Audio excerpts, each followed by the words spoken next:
My name's Clint. I'm an alcoholic. So Stuart texted me and asked me about recording me, and my first thought was like, I don't know.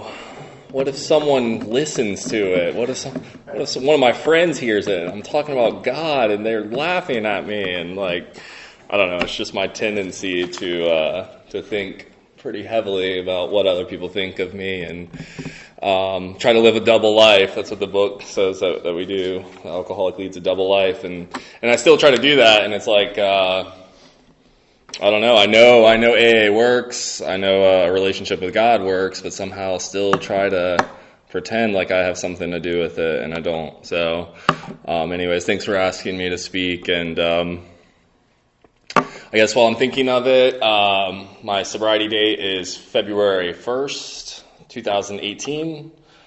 I have a sponsor. His sponsor works here.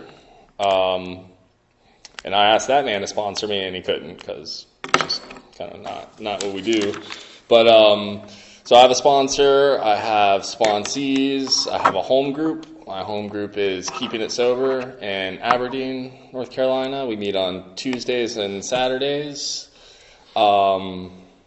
I attend the business meetings. We're actually having our elections for service positions on Tuesday.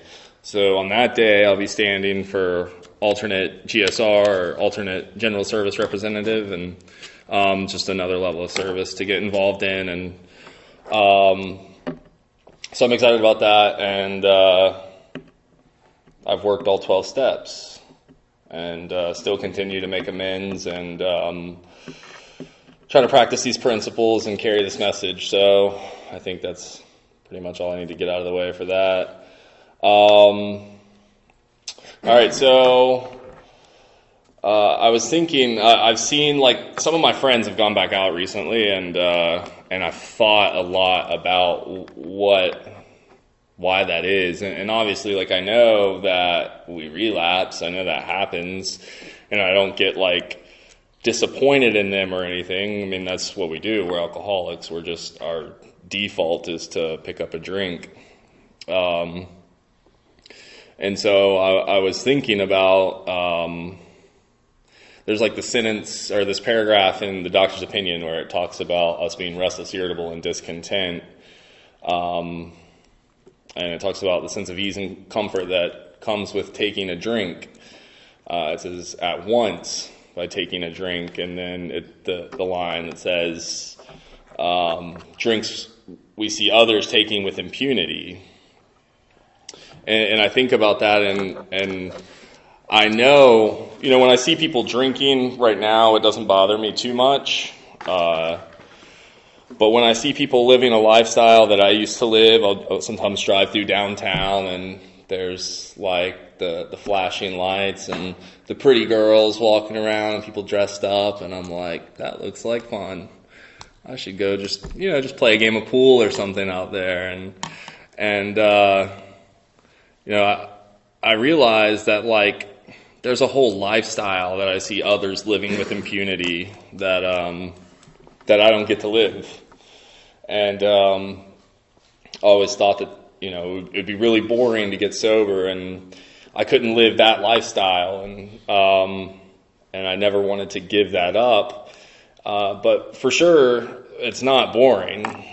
My life is busier than it's ever been, ever before now, and I actually, for the most part, feel okay as myself today, which I've never had before. And but one thing I know for sure is that I have to live by spiritual principles. I have to live this way of life if I want to live at all.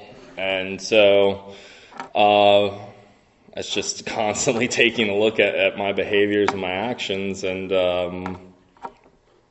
anyways, it's a difficult thing to know that any day, if I'm not spiritually fit, that I can drink again, and I really don't want to. I really want to be sober, until the day I die, one day at a time. But anyways, so I drank a lot. I did other substances, and so I guess as I talk tonight, I'll talk about alcoholism, not just alcohol. My alcoholism drove me to consume any substance that would take care of the restless, irritable, and discontent. And so if I say drinking and you never drank and you only like smoked crack or shot heroin or whatever it is, like I did all that stuff too, but it doesn't matter because I still have alcoholism. And I found a solution in AA. And there's a solution here for you too. As long as we do it, we get to stay sober. So, my parents met in AA, and that's like normally a prerequisite for a very successful marriage or relationship.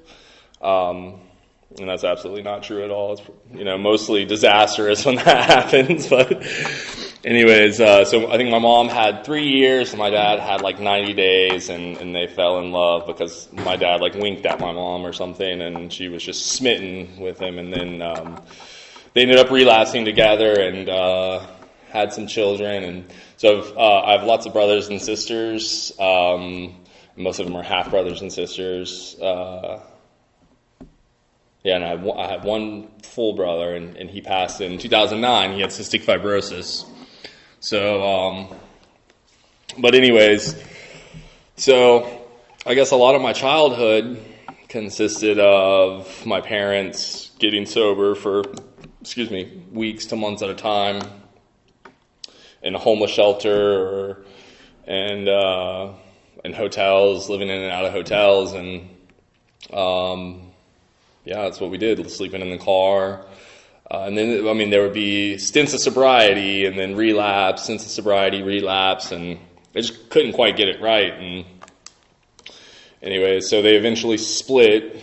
And, I had that feeling when I was a kid, like, we would be searching for some hotel room to sleep in and something. We didn't have money. I was like thinking back, I don't know how they pulled it off. And when I would talk to my mom about it, she never really like wanted to go too much into it. And so I think there was maybe some like credit card theft or like a little bit of robbing of the drug dealer or something like that. But anyway, so we did make it into a hotel room and that seemed so normal to me. Like, we're in the hotel room. They got HBO. Like, we're gonna watch movies all night, order a pizza, and like, this is good. This is fine, right? I had no idea that there were families that grew up in the same house their whole life.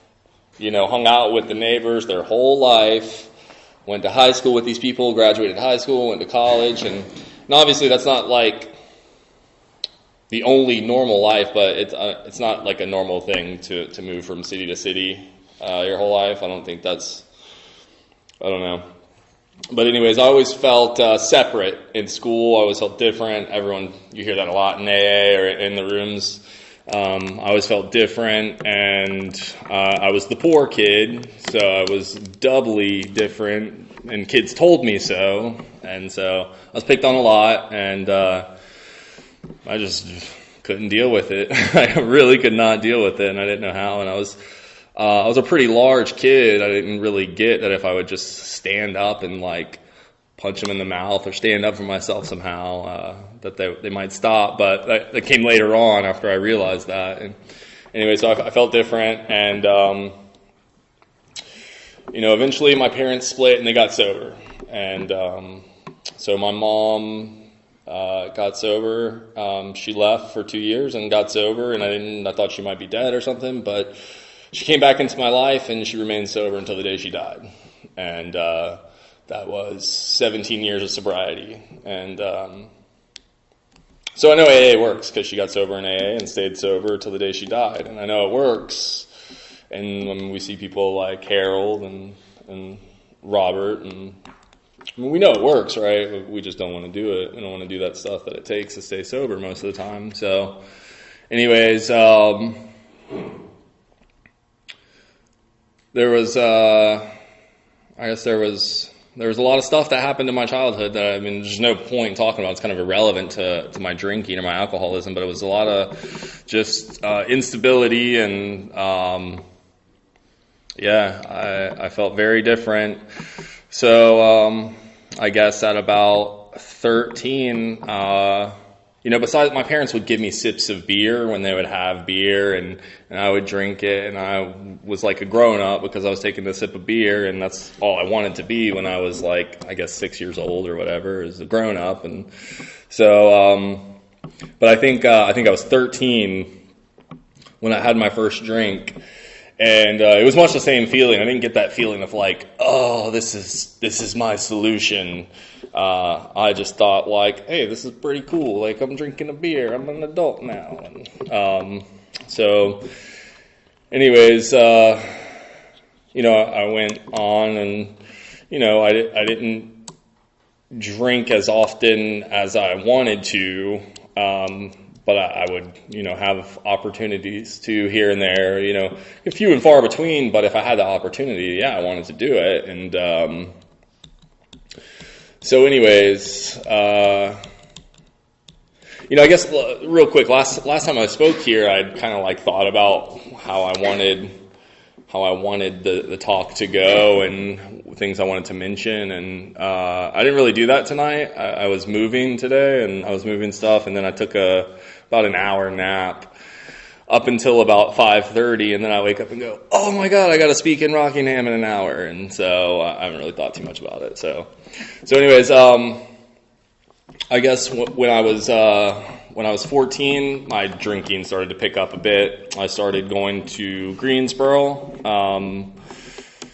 I was living with my mom, and I started going to Greensboro and drinking up there. And me and my friends, we went to punk shows and metal shows, and that's what we did. We'd take a water bottle full of vodka, and I was this height. I'm 6'3", and so I was this big since I was 14 or 15. And just go in there, I had a full beard. I would just go in there, drink, and have a blast, and no one would ever have known that I was like this little kid. I was a little kid. I was 15 years old, little kid, going around and drinking, and so that became really important to me. And I guess I did start having those moments of like, this is a solution. This is. I never really liked the way I felt before. When I was drinking, I liked it. It was good. I liked the way that I felt, and I think most importantly, I liked it when I didn't feel anything. When I got so drunk that just reality ceased to exist, that was really good. So my drinking just progressed. I dropped out of high school. I thought that was a great idea. I thought, this is just a waste of time. There's like parties to go to and stuff, and this is just getting in the way of that. And we would like robo trip and go into class and just be aliens, I guess, like not knowing what was going on in class, and I would just get too messed up to even stay in class. And so I'd walk out, and I would like go down to the mall or something and read a book or do whatever. I just did whatever I wanted to do. That's what it was. I did whatever I wanted to do. My brother had a double lung transplant, and we were both living with a single mom, and she was at the hospital taking care of my brother, and I was doing whatever I wanted to do. And I loved it. I loved every second of it because I really thought that I knew what was best for me. And clearly I didn't. So I dropped out of high school, and I quickly after that realized like, oh, that was kind of dumb. I probably shouldn't have done that. And so I went and got a GED, and but still just drinking and doing substances. And at this point there was no way I could be an alcoholic or a drug addict because I wasn't addicted to anything. I would just, I'd be messed up 5 or 6 days out of the week, but like I would maybe drink on Friday night, and then Saturday I would take some kind of muscle relaxer or something, and then on Sunday I might smoke weed. And like, we all know that drug addicts just are addicted to the one thing every day. And so, I was just completely oblivious to what alcoholism looked like. And, I'd seen my parents get really, really bad on I guess, crack. I know it's an AA meeting, but anyways, it's just what it is, I mean, they got really bad on that, and I saw that, and I knew what that looked like, and my life didn't look like that, so there was no way that I was like that. And so anyways, so then my brother passed. I was 17, and my brother passed, and I don't know how I felt about it. I still don't know how I feel about it. Like, sometimes I get hit with these moments. Obviously, it hurt. Obviously, it wasn't like a good thing. I wasn't okay with it. But, I think a large part of me just wondered, what about me? Like, what about me? What's going on with me? And my family is just like mourning the loss of my brother. And I'm thinking, what am I going to do to get another drink? And just the typical self-centeredness, obviously I wish my brother hadn't passed, but the gravity of me just being absent in my family is still being constantly revealed to me, of just how much my world revolved around me. And so it's weird. It's a weird thing. So anyways, I got a GED. I started going to community college, and that was good. I was doing pretty good in school. I like school. I'm in school now. I like school. I like learning. I like reading. But there was still something standing in the way of me and performing in school, or anything that I did the way that I wanted to. And I would always want to do well at whatever I was doing, but if I wasn't immediately a master at it, then I clearly wasn't cut out for it, and I might as well just not do that, because I'm not, number one from day one. So, but in school, there was a lot of drinking and going to school, and just what we do, I guess. I don't know how else to put it. Just doing what we do. Just, there's always some party to be had. I was going to Sand Hills, and that's in Pinehurst, and I was going there, and then on the weekends I would drive up to Greensboro and party all weekend and spend my little, $300 or $400 check from the part-time job I had. I'd blow it all in one weekend and then rough it out for another week or two, and I was just kind of stuck in a cycle, and that started to become obvious that I was liking this too much. And this is around the time that I started thinking, well, I had a pretty rough childhood. Probably something wrong with me from that. So maybe I should see a psychiatrist. So we go to a psychiatrist, and I have every intention of getting help, but somehow when I get there, I'm saying whatever I got to say to get a script of Xanax or Adderall or whatever it is. Like, I'm going to be honest with this guy, as long as that means that I get a prescription. So that didn't help me out too much. It just actually kind of made things worse. So I was going to school, and then I thought, I need to do something. I was 19 years old. I need to do something different. School isn't for me. I'm not cut out to study the way you're supposed to in school. So I'm going to join the Navy. And so I joined the Navy. Actually, I joined, and I took the ASVAB, and I went to MEPS. And the thing about when I went to MEPS is that shortly before I left, and excuse me, this is just, I don't mean this to be rude, but I felt a little lump on my testicle, right? And I thought, oh my God, I have an STD. I've been whoring around. This is terrible. I don't know what I'm going to do. And that quickly started to grow. And so I started to be concerned that I might have cancer, but I didn't have health insurance. I didn't have any money. I was a 19-year-old kid. I was going into the Navy, and I didn't want anything to stand in the way of that. And so I just kind of ignored it. Like, maybe it'll just go away. Maybe this abnormal lump will just go away. And so I went to MEPS, and they do the thing, and they did the exam, and he didn't say anything of it, and I was like, well, I'm probably all right, until, I thought maybe if I got into the Navy and they found something wrong with me, that, I didn't have insurance, so it'd be on the government's dime, and so, it wasn't that important. So that was in July, and I got my job, and it was aviations technician, and I didn't really know what that meant, but that sounded good, and so I'm going to do that. And so anyways, I was supposed to leave in November for basic, and this was July, end of July, and August, and so I was kind of just like coasting until then. I didn't have a job or anything. I wasn't about to get a job until I liked to have a little girlfriend. My drinking and stuff was not terrible at this time. I had something I was moving towards. I had a goal I was going towards. I was going towards, going into the Navy. And then I remember specifically on September 11th, this thing just like ballooned in size. It was like crazy. It's scary.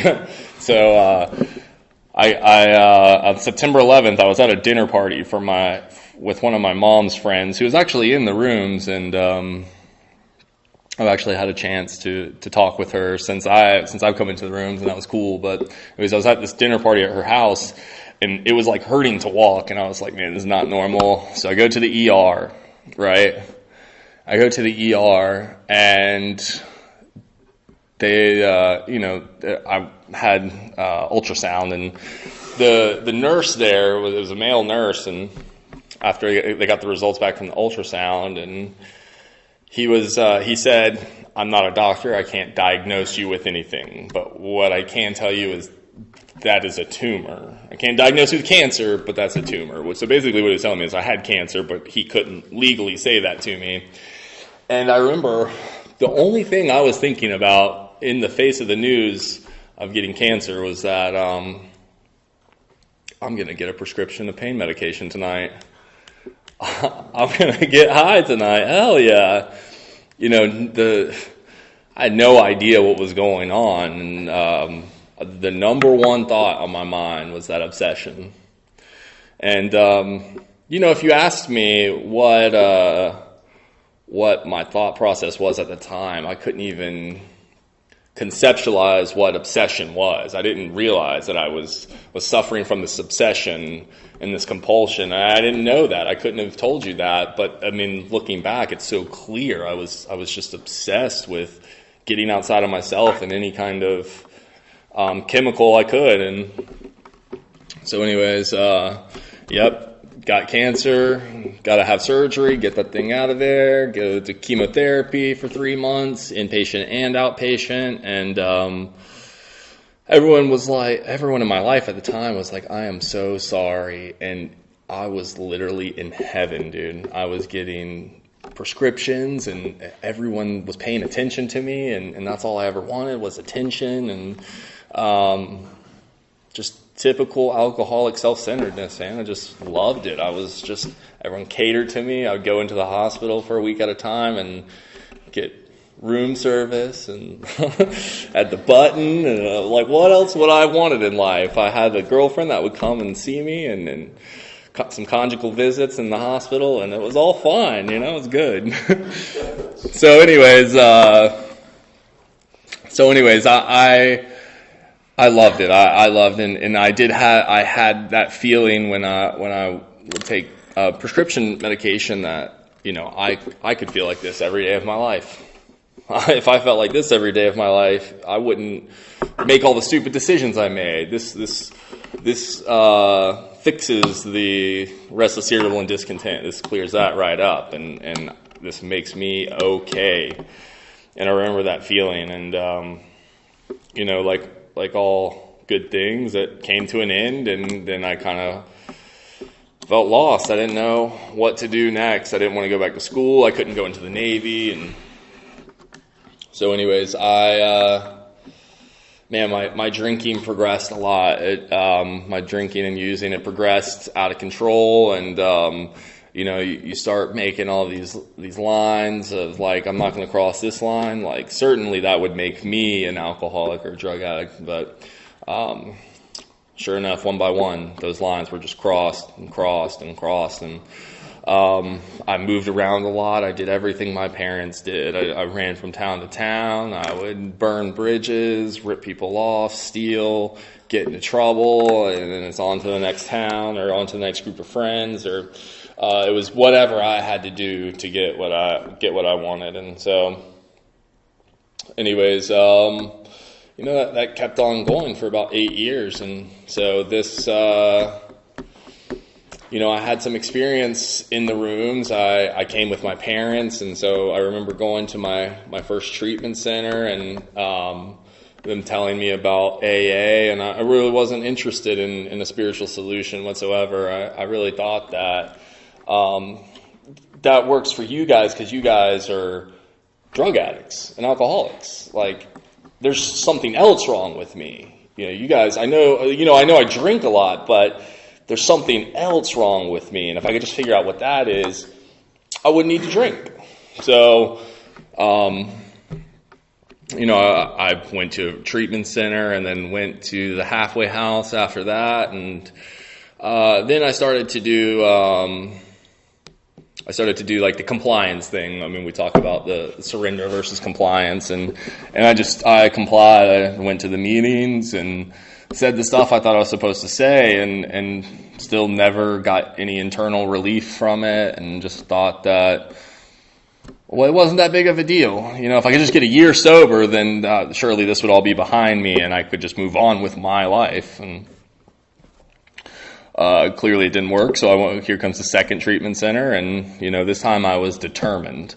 I'm going to do it differently this time. There's no way I can go back. The consequences are getting too terrible. I can't go back to this. And so go to treatment again, get out, start going to AA, get involved in this fellowship, and get some relief in knowing that there's these people that are staying sober. And then there goes the willingness to work the steps. I mean, that window of opportunity just kind of slips on by, and I think that I can do it my way. Like, I'll go to meetings, I have a sponsor, I'll call him, I'll do what he says up until like a fourth step, I'll follow his suggestions up until he says do some work. And I guess I had like 7 or 8 months or something. It's hazy. There was a little taking of someone else's prescription that wasn't really narcotic, but I mean, it was a relapse, and I just did all the mental gymnastics I could to figure out how it wasn't. But so anyways, and then I meet this girl, and she is just drop dead gorgeous, and she is into me, and so we decide. Well, we've known each other for a while now, probably like 3 months. It's time to move in together, and so we did that, and my mom is diagnosed with cancer at this time, and all of a sudden my life starts falling apart. I get everything in place that I thought that I wanted. I got a pretty good job. I got a hot girlfriend. I got a place to live. I got money in my pocket. Like, everything's looking the way that I want it to look, and I'm still dying inside and obsessed with taking a drink and using a needle, and it starts to fall apart. I start to rip at the seams and come unglued, and my mom is dying of cancer, and my girlfriend says that she's pregnant, and this is amazing news, because clearly none of that other stuff worked to get me sober, but this stuff worked, and this thing will work. Having a child, that'll work. And so anyways, all of a sudden here, that obsession's on me now. I've taken a drink, and it's I'm obsessed with drinking and getting high, and I can't stop, and I really want to. And so anyways, yeah, I go to jail. I end up catching some criminal charges, and I go to jail, and I'd never really done that before. I hadn't been to jail. I'd been arrested, but never went to jail. And then so there's a warrant out for my arrest, and I go to detox, and then I'm thinking I'm going to go to detox, and then I was living in Florida at this time. Sorry, my story bounces around a lot, but all that stuff's irrelevant. What's most important is that that I obsessed about drinking and couldn't stop. And so anyways, I was in Florida, and I go to detox and find out I have a warrant, and I turn myself in. And I'm thinking, if I just get through this, I can get back into my mom's life, and she's dying, and I need to be there for her, and I couldn't. I knew I couldn't stop drinking. I couldn't be there for her at all, and I've got a kid on the way, and I can't stop drinking, and I can't stop getting high, and I want to. This is where I start to realize that everything in me that wants to not drink is insufficient to keep me sober. And so finally I go to jail and I get out. I go to detox, then go to jail, and I'm just going to do it. I know that there's no way I could get high in the face of all this terrible stuff, and I get high the day I get out of jail. I don't know. And, so anyways, at this point, one thing that's important to say is right before I went to jail, I got on my knees and prayed and asked that God would help me. And I didn't know what that would look like, and I didn't care at the time. And what I know is that the chain of events that happened with me going to detox, to jail, it was 100% God's grace. And it didn't feel like it at the time, and sometimes it still doesn't feel like it now, but there's no other way to explain it. And so anyways, so as part of the stipulations of the probation that I get on is that I go to a 28-day treatment center. And I'm down in Florida, and nowhere's willing to take me. I got no money, no insurance, and no one's really messing with me. So anyways, I remember there's this treatment center up in North Carolina in Rockingham, and I think, well, I got to go to a 28-day program. Let me just call them and see what they say. And so I get in touch with Mark, and he goes, no, you live in Florida. We don't take people from Florida. And anyways, I'm on the way. I don't care. I've got to do something. I start coming to North Carolina, and I keep calling Mark. I just keep calling Mark. I don't know what else to do, man. I gotta do something. And he's like, all right, let me call someone else. So he called Zach, and for some reason they take me in.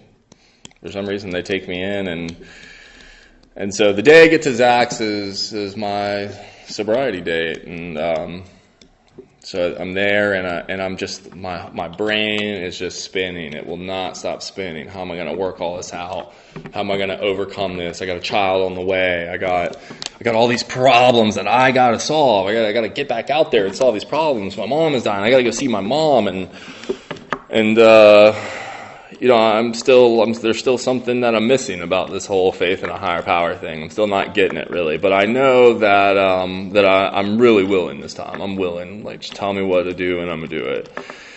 So I get sent here, and they start talking about like following directions, and I was just a broken person, man. I was like a shell of a human being, and my mind didn't work. It was just like my thoughts were so intense that, carrying on a conversation was nearly impossible. It was just, I could talk, but just like figuring out what was going on and the context of the conversation was just impossible for me. And so at a certain point, I'm just here. I'm just a body that's here, and my mind is in 6 months from now, and 10 years ago, and it's everywhere else but here. And so I can't figure out what to do or how I'm going to overcome these problems. And then I'll just make this decision that I'm just going to do whatever it takes to get through these 28 days so I can get down to see my mom. That's priority number one. And my ex-girlfriend told me that she was having an abortion that like maybe 2 days, something like that, before I came here. And so all of a sudden my son is just, I'm not having one. And so that was tough. And so I just got to get back to my mom. And 14 days into being in treatment here, my family calls me and lets me know that my mom has died. And that was on Valentine's Day. And so I'm in here and I'm thinking, the one thing that I was trying to get through this whole program to do is no longer on the table for me. And I don't really know what's going on. I know I want to be sober, but I really don't want to be in AA. I really don't want any of this, and especially don't want any of that God stuff now that my mom's died. I mean, so anyways, I start following directions, the best I can. I don't really know where they're taking me, but I start praying, and something happened, man. Something happened while I was here. I was praying, and so this is just my experience. And if you guys pray and work the steps and follow the directions, you'll have your own experience. But this is just mine, and so yours doesn't have to look like it, but it'll look like something. I mean, it'll look like enough to keep you sober. So I was walking up the hill, and I was just praying, like, God, if you were real, like, I need you, bro. I need some kind of sign. And all of a sudden, I get this feeling like my brain is just like relieved, like somehow stress is just like going away, and it's like my vision is like broadening a little bit, and like when I think about it now, I realize like the obsession was leaving me at that time, and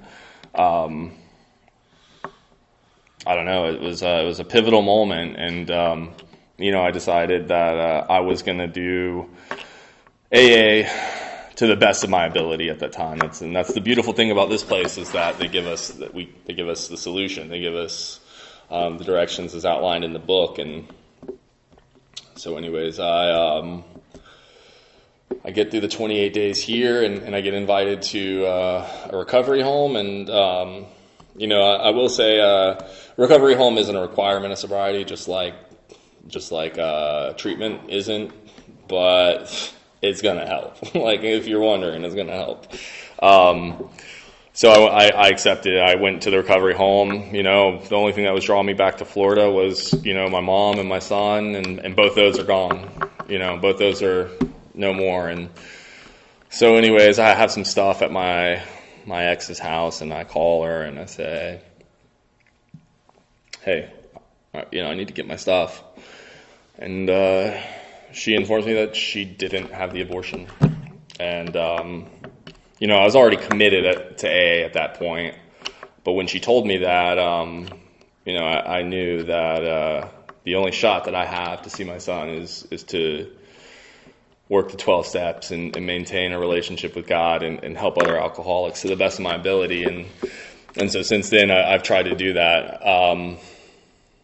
I met with my sponsor once a week, and we read the book together. And when it gave us directions, we followed the directions. And, I got to that part, and in the doctor's opinion, where it talks about being restless, irritable, and discontent, and it finally clicked, like, I have alcoholism. Like, that's what's wrong with me. I have alcoholism. That's it. And there's a solution to that problem, and thank God, because that's what's been ailing me this whole time. When I start reading the book, it's like, there's the doctor's opinion, Bill's story, there's a solution, and more about alcoholism, and those all tell me exactly what's wrong with me. And thank God for those chapters, and thank God for the big book. And that book is just, it's ever evolving in my life, and it's a beautiful thing, and I love that. So anyways, I started working the steps. I did a 5th step while I was here, and then I got out, and I did even more thorough 4th step, and I did a 5th step with my sponsor, and I told him everything. I mean, I think, like, for me, the 4th and the 5th step, the 4th step isn't about making sure that I can remember every single thing that's taken place in my life. But if I'm thinking about it and I'm not writing it down, I'm not doing the 4th step the right way. I know that. So I told him things that I just never wanted to tell anybody, and I think I got that point that the big book tells us that if we don't take this step, we may drink again. It says best reason first. And we may drink again, and I don't want to drink again. So I'm going to do the 4th step, and I'm going to do the 5th step, and I did it. And all of a sudden, I knew that I was a human being, dude. I've been a human being my whole life, and I've made some mistakes and some pretty terrible ones, and I've hurt people, but there's none of that stuff that can separate me from my humanity. I'm just a human being at the basic level, and so oh my God, it was a great experience, and then I spent an hour with God, and we prayed, and I asked God to remove my defects of character, and kind of went on, and made that amends list, and continued to make amends, or started to make amends, and one thing I'll say is that I have a lot of amends to make, and so. And they're spread out. They're spread out very, very hard. And, at 90 days sober, I thought it was just my soul's mission to just fall on the dagger, as Pat says or Mark says. And I thought that I just had to sacrifice my entire well-being until I got all these amends made. And thank God that my sponsor has told me that that's not really how it works. That I get to have a life. While I go through that process. Now, I mean, there's like some clear defining lines, in my life right now about what is acceptable. I'm not going to go get a brand new sleeve when I owe like 20 grand in medical debt and, probably 15 grand in personal debt to people. I'm not going to go buy a brand new car. There's some parameters there, but I don't go without food. I don't go without gas in my car. I don't go without a cell phone. So I've gotten to make some amends with some people that I can get to right now, and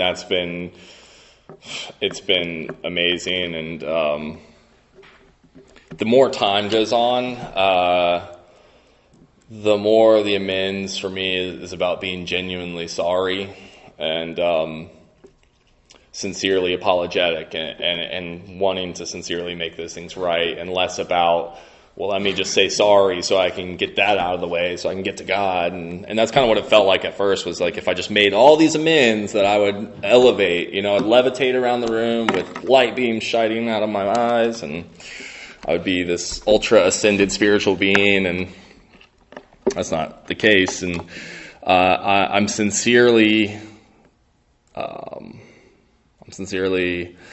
remorseful for some of the things that I've done, and for a lot of the things I've done, and I sincerely want to make those things right. And so me and my sponsor work closely on amends, and there's some amends that we'll start making in February that are going to be hard in February of the year, and that was his timeline. And my sponsor got sober when he got out of prison, and didn't have a relationship with his kids, it was not a good situation, and he has experience with reconnecting with his family and reconnecting with his kids, and I'm letting him guide me with that, and that's amazing. And it's funny how God puts people in your life. My sponsor that walked me through the steps. We went through the steps together, and I'm really grateful for that man. And There was a need to change, and it's okay. There's nothing wrong with that. I mean, I did what was asked of me to do with him, and it's nothing personal. I saw him today, and I like the guy. So I had to change, and so the sponsor I currently have has 5 years sober.